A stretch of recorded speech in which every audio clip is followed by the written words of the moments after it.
corner, just click on our frequently asked questions, our FAQ, if you have any problems, how to access. Very easy to purchase at offshoreinsiders.com. Off a 6-0 sweep loss in the TNT Game of the Month. We're now 42-17 with name plays. I'm just on fire and everything. College football total up for Friday. 5 NBA led by a wise guy play. 2 college basketball. It's all at offshoreinsiders.com. We got a lot more coming tomorrow. All right, let's take a look at your college football for tonight. Central Florida and Tulsa. Central Florida is laying 17, a total of 68.5. This opened up at 16-70.5. UCF, 69% of bets, 54% of the money is on them. The over has 64% of the bets and 75% of the money. UCF has dropped 5 of 6 against the spread. Style points motivations long gone. You know, remember at one time we thought, yeah, sure, they could perhaps go undefeated again. They could be the number one team and at least get a guaranteed, the number one of the non-Power 5 teams, that is. Not the number one team, but the number one of the non-Power 5 teams, and they could get a New Year's Day bowl. All that's gone, so any motivation to run up the score is very much gone. Tulsa's 2-7 straight up, but yet they've covered 3 of their last 5. Tulsa, they lost to SMU, and they lost to Memphis by a combined 7 points.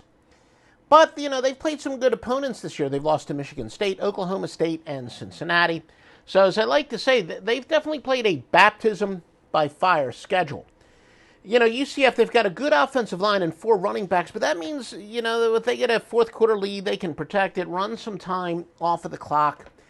This, years ago, those of you who've been with me for a long time used to probably remember what I would call my dichotomous straight up and ATS theory.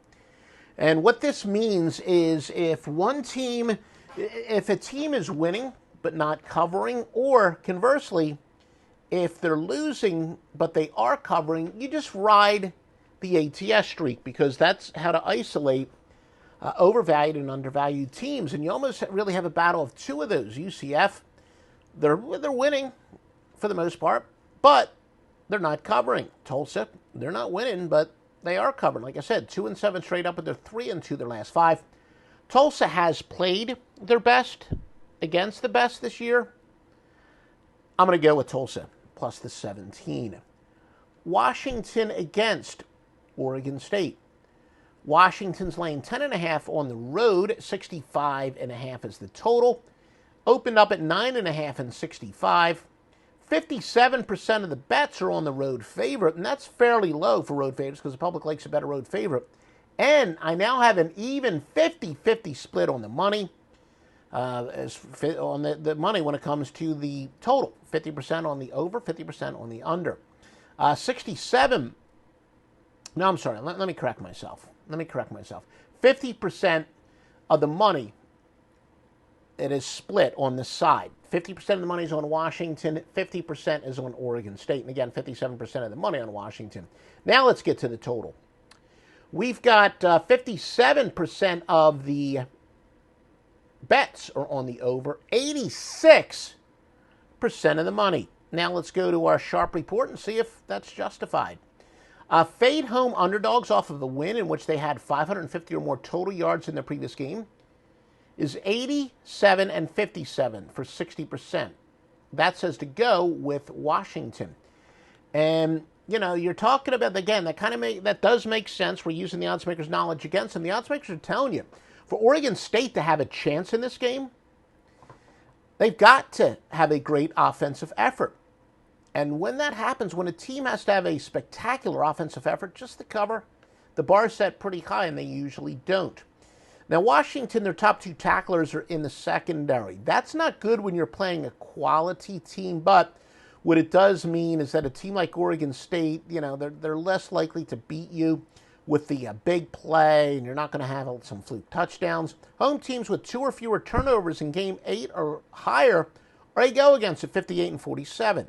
That would favor Washington. What that tells you that, look, Oregon State, they've been pretty fortunate this year. And it's tough to match good fortune. I always said that turnovers is more of a lag indicator, not a lead indicator.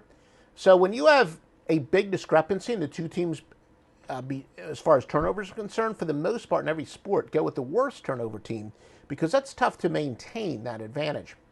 Oregon State's been overpowered. They were overpowered this year by Utah's physicality. Washington, they play a very physical game themselves.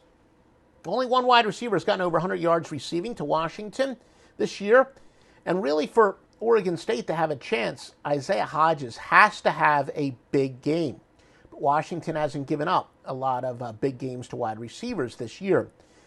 Now, one thing that does worry me about this, I am going to go with Washington minus the 10 or minus the 10.5 now.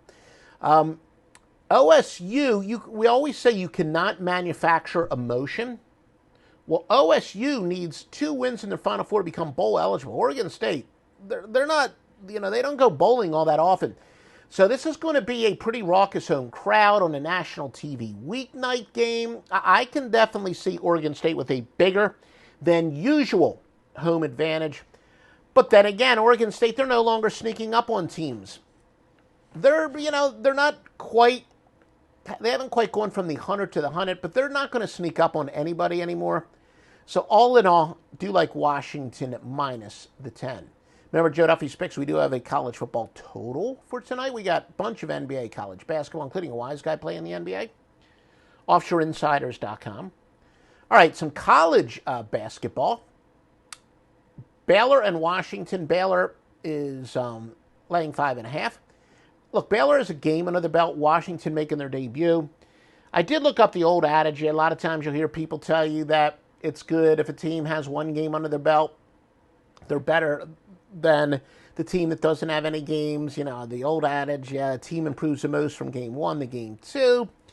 From a handicapping standpoint, my database says that really hasn't held up in any sport, and it usually, happens a lot more in college basketball and college football.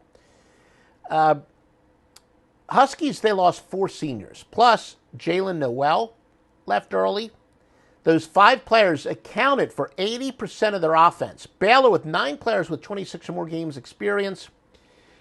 It's my experience that the team that does return more talent isn't quite as great of a play as some people may think. Still, this is one of those games where we're played later in the year. You could see how Washington's a team that's probably going to get better as the year goes on. Baylor, though, should come out of the gate pretty quickly. I like Baylor here. Arizona State and Colorado. This game is being played in Shanghai, China. Colorado has most players back from a 22-13 team. They're picked second in the Pac-12, so they are a good team. This is going to be a nice point guard battle, and I know there are a lot of sharps out there. They love teams with good point guards. Both of these teams have good point guards. Wouldn't be surprised if some sharp money, though, is on the over. Now, Colorado, they got the guy right. Last year, he played with a hurt shoulder, yet he still averaged 13 points, 4.9 rebounds, 4.8 assists. He had off-season surgery, but enters this season completely healthy. And Romello Wright is questionable for ASU. He averages 9.9 points per game, 6.4 rebounds. ASU lost the Pac-12's top rebounder, Zylan Cheatham, averages 10.3 rebounds per game. ASU, though, will have an improved Rob Edwards following minor offseason surgery. He's going to be healthier this year. He averaged 11.1 points per game. I'm going to go with ASU as my pick here. Here's some weather conditions to be aware of, and these totals are probably going to drop. This is really right about the time where people start paying attention to weather conditions. Purdue Northwestern, Louisville, Miami, Florida, and Florida International, Florida Atlantic, all with 16-mile-per-hour winds. So again, at Northwestern, at Miami of Florida, and at Florida Atlantic. Nothing really in the NFL screams out, even though, usually come November, weather conditions become even more important. 50% sign-up bonus at mybookie.ag if you use the promo code Duffy, D-U-F-F-Y, the biggest bonus in the industry. It's also your way of showing support for the free picks and the podcast. We'll give it to you all the time. Set up an account, make a deposit. You'll get the biggest sign-up bonus allowed. 50% is the current biggest sign-up bonus in the industry. mybookie.ag. Use the promo code Duffy, D-U-F-F-Y, to get that big bonus. Some ATS trends. Central Florida and Tulsa. Central Florida 7-3 on the road. 1-5 overall. Tulsa 18-7 following an ATS loss. Favorites covered 7 of 10 in this series. Washington and Oregon State. Washington 4-9 on the road. Oregon State 6-1 overall, 2-7 at home. Washington is 5-2 in the series. OffshoreInsiders.com, all the winners all weekend long, baby.